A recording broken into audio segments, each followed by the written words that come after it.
कहानी की शुरुआत होती है फ्यूचरिस्टिक कनाडा में, जहां आबादी बढ़ने की वजह से सरकार ने एक से ज्यादा बच्चे पैदा करने पर बैन लगा दिया था। किसी को भी दूसरा बच्चा पैदा करने की इजाजत नहीं है, फिर चाहे उनका पहला बच्चा मर ही क्यों ना जाए। इस कानून को जो भी तोड़ता उसे देश की सबसे खतरनाक जेल में भेज दिया जाता। कनाडा और यूएस के बॉर्डर पर बहुत टाइट सिक्योरिटी थी, जहां से पूरी तलाशी लेकर ही लोगों को आगे जाने दिया जाता था। वहीं एक कार में जॉन ब्रेनिक, जो कि एक फौजी हुआ करता था, अपनी पत्नी कैरन के साथ था। कैरन ने अपने कोट के नीचे एक मैग्नेटिक वेस्ट पहनी हुई थी। असल में वो प्रेग्नेंट है और यहाँ से दूर जाकर अपने दूसरे बच्चे को जन्म देना चाहती है। इस वेस्ट की मदद से चेकिंग के दौरान उसकी असलियत बाहर नहीं आएगी। जब फौजी उनके सामान की तलाशी ले रहे थे तो एक लड़की को प्रेग्नेंट होने की वजह से अरेस्ट कर लिया गया, जिससे कैरन और भी डर गई। लेकिन उसकी पहनी हुई मैग्नेटिक वेस्ट ने उसे बचा लिया। उनके बाहर आने के बाद एक फौजी की नजर मैग्नेटिक वेस्ट पर पड़ गई और कई सिपाही उन्हें पकड़ने के लिए उनके पीछे भागने लगे। जॉन ने अपने बच्चे और पत्नी को बचाने के लिए कैरन को वहां से भाग जाने को कहा, जबकि वो वहीं रुककर सैनिकों को रोके रखेगा।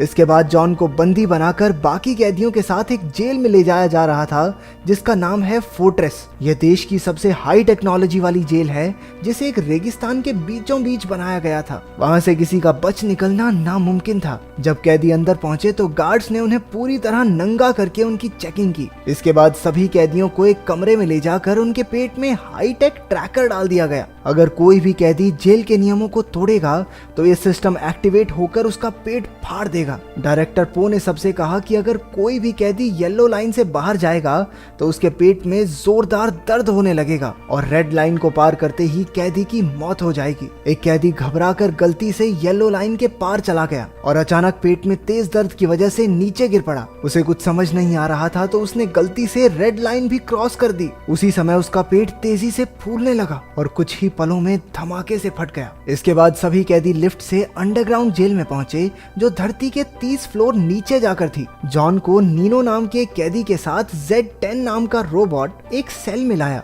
कैदियों को बाहर जाने से रोकने के लिए सभी सेल्स के बाहर लेजर बीम्स लगाई गई थी। जॉन वहां डी डे और अब्राहम से मिला। रात को सोने से पहले अब्राहम ने जॉन को चेतावनी दी कि गलती से भी कोई सपना ना देखे। सबके सोने के बाद जेड वहां चेकिंग पर आया। वो जॉन का दिमाग स्कैन करके उसके सपने तक पहुंच गया। जॉन सपने में अपनी पत्नी कैरन को देख रहा था। अपने मॉनिटरिंग रूम से पो ने भी जॉन का सपना देखा और उसकी नजर कैरन पर टिक गई। क्योंकि वहां किसी को सपना देखने तक की इजाजत नहीं थी, इसलिए पो ने जॉन का सिक्योरिटी डिवाइस एक्टिवेट कर दिया और पेट में जोरदार दर्द की वजह से वो नींद से उठ खड़ा हुआ। अगले दिन मजदूरी करते वक्त मैडॉक्स नाम के आदमी हूँ आदमी से प्यार करता हूँ टाइप के कैदी ने नीनो का गलत फायदा उठाना चाहा। जॉन तुरंत उसे बचाने पहुंचा, लेकिन जेड ने तीनों के पेट में डिवाइस एक्टिवेट करके लड़ाई रोक दी। इसके बाद तीनों को एक छोटे से लेजर सेल में रखकर पूछा गया कि आखिर शुरुआत किसने की। नीनो मैडॉक्स से बहुत डरता था, इसलिए चुप रहा। अपने दोस्त को बचाने के लिए जॉन ने लड़ाई का इल्जाम अपने सर ले लिया। इसके बाद जॉन को पो के ऑफिस में ले जाया गया,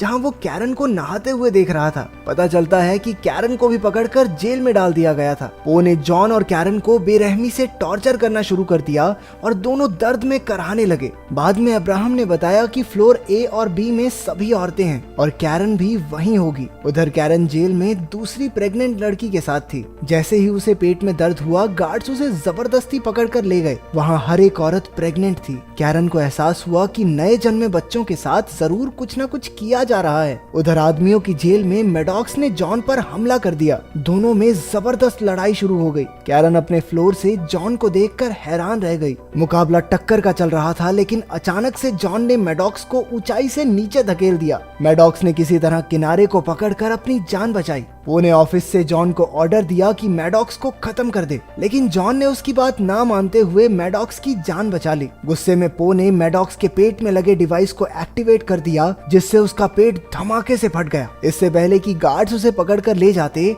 जॉन ने बड़ी चालाकी से मैडॉक्स का सिक्योरिटी डिवाइस नीनो को दे दिया। इसके बाद कैरन को एक कमरे में लाया गया, जहाँ जॉन एक बहुत बड़ी गोल मशीन पर बंधा हुआ था। इस कमरे का नाम है माइंड वाइप चेम्बर। पो ने कैरन को जॉन को समझाने के लिए भेजा था, लेकिन कुछ ही देर बाद गार्ड्स उसे खींचकर बाहर ले ले गए। अब मशीन जोर जोर से घूमने लगी, जिससे जॉन के दिमाग में गड़बड़ी शुरू हो गई। ये पो का ऑर्डर न मानने की सजा थी। जॉन के दिमाग में उसकी ट्रेनिंग के दिनों और शादी की पुरानी यादें घूमने लगी। 3 दिन बाद पो ने कैरन को अपने ऑफिस में बुलाया। वो समझ नहीं पा रहा था कि आखिर जॉन 3 दिन से उस मशीन पर कैसे टिका हुआ है, जबकि ज्यादातर लोग तो 1 घंटे में ही मर जाते हैं। पो ने कैरन से कहा कि अगर वो जॉन को तलाक देकर उसकी हो जाए तो वो जॉन और उसके होने वाले बच्चे दोनों को रिहा कर देगा। अपने पति और होने वाले बच्चे के बारे में सोचकर वो ना चाहते हुए भी राजी हो गई। जब जॉन अपने सेल में पहुंचा तो वो एक जिंदा लाश बन चुका था। वो किसी से कोई बात नहीं करता था, यूं ही गुमसुम सा पड़ा रहता, यहाँ तक कि उसे किसी भी तरह का कोई भी दर्द महसूस होना बंद हो गया। कैरन अब पो के साथ रहने लगी थी। एक रात उसने देखा कि पो एक कुर्सी पर कई सारी तारें अपने शरीर से जोड़कर बैठा है। पता चलता है कि पो को मॉडिफाई करके एक एडवांस ह्यूमन बनाया गया था। उसे ना तो कुछ खाने पीने की जरूरत है और ना ही सोने की, बस महीने में एक बार ये तारें जोड़कर एमिनो एसिड्स लेना ही उसकी खुराक है। जेल में पैदा होने वाले बच्चों के साथ भी यही किया जाता है। बहुत से ऑपरेशंस करके उन बच्चों को एडवांस ह्यूमंस बना दिया जाता है ताकि एक दिन पूरी धरती आम इंसानों और भूख प्यास से आजाद हो जाए। ये सुनते ही कैरन के होश उड़ गए। अब 4 महीने हो चुके थे, लेकिन जॉन की हालत में कोई सुधार नहीं था। अब्राहम ने उसे बताया कि कैरन का पेट बढ़ने लगा है और जल्द ही उनका बच्चा इस दुनिया में आ जाएगा। जॉन ने कोई हरकत नहीं की, लेकिन उसकी आंख से एक आंसू टपक पड़ा। उस रात कैरन ने पो को रिझाकर उसे खूब शराब पिलाई और बेहोश कर दिया। फिर वो कंट्रोल पैनल के जरिए जॉन के सपने में पहुंची, जहां बचपन में जॉन एक गड्ढे में फंसा हुआ था। कैरन ने सपने में जॉन को गड्ढे से बाहर निकाल दिया, जिससे असलियत में जॉन को होश आ गया। उसके साथ ही उसे ठीक देखकर बेहद खुश हुए। जॉन ने कैरन के साथ जेल से भागने के लिए अब्राहम की मदद मांगी। अब्राहम जॉन के लिए जोखिम उठाने को तैयार हो गया। जॉन के ठीक होने की खबर सुनकर कैरन बहुत खुश हुई। बाद में नीनो ने जॉन को वो सिक्योरिटी डिवाइस दिया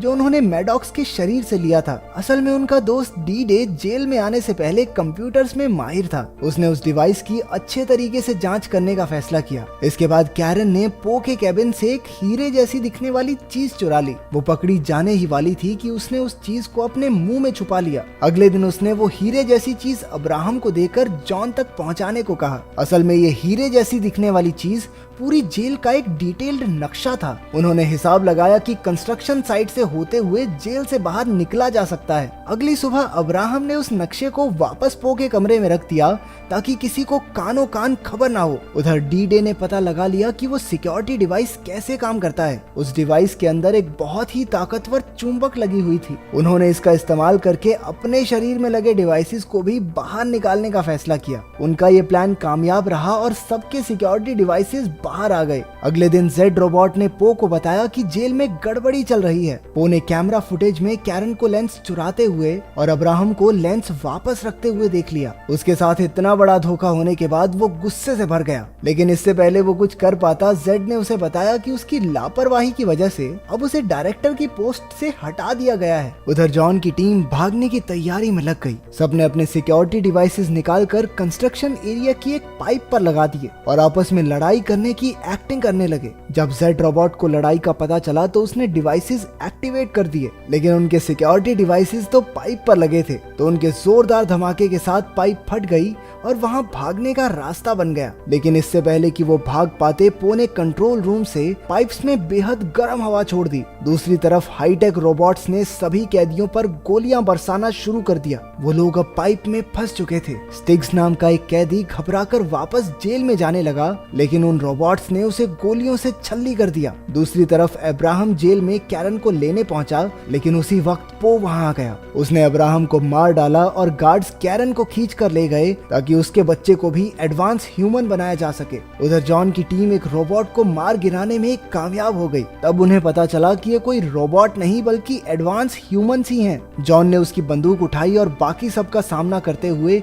वापस जेल तक पहुंचा। आखिरकार सब एक लिफ्ट में चढ़कर ऊपर जाने लगे। उन्होंने पो के कैबिन में जाकर कैरन को ढूंढा। तभी जॉन की नजर स्क्रीन पर पड़ी जहां डॉक्टर्स उसके और कैरन के बच्चे को जबरदस्ती बाहर निकाल रहे थे। जॉन ने पो को धमकाते हुए कहा कि ऑपरेशन बंद करवाए, लेकिन पो अब डायरेक्टर ही नहीं था, इसलिए उसकी कोई नहीं सुनेगा। तभी एक रोबोट ने उन्हें पहचान कर उन पर हमला बोल दिया, लेकिन सभी कैदी ऐन मौके पर हट गए और गोली सीधी पो को लगी। उसके मरने के बाद डी-डे ने कंट्रोल पैनल से डॉक्टर्स को रोकने की कोशिश की, लेकिन ऐसा करने से पहले ही एक सिपाही सिपाही ने उसे गोली मार दी। जॉन ने अपने दोस्त की मौत का बदला लिया और डी-डे ने अपनी बची खुची ताकत से पूरी जेल की बिजली का सिस्टम ही बंद कर दिया। डॉक्टर्स रुक गए और सिक्योरिटी सिस्टम भी बंद हो गया, जिसका फायदा उठाकर सारे कैदी जेल से भाग गए। अब सिर्फ जॉन और नीनो वहां बचे थे। वो कैरन को बचाने पहुंचे और डॉक्टर से छुड़वाकर उसे जेल के ट्रक में भगा ले गए। वो तीनों मेक्सिको का बॉर्डर क्रॉस करके ही रुके। अब कैरन बच्चे को जन्म देने ही वाली थी, लेकिन जेल का ट्रक अचानक अपने आप चलने लगा। पता चलता है कि ट्रक को अब भी जेल से कंट्रोल किया जा रहा था। उसने नीनो को कुचलकर मार डाला। जॉन उसका सामना करने बाहर गया,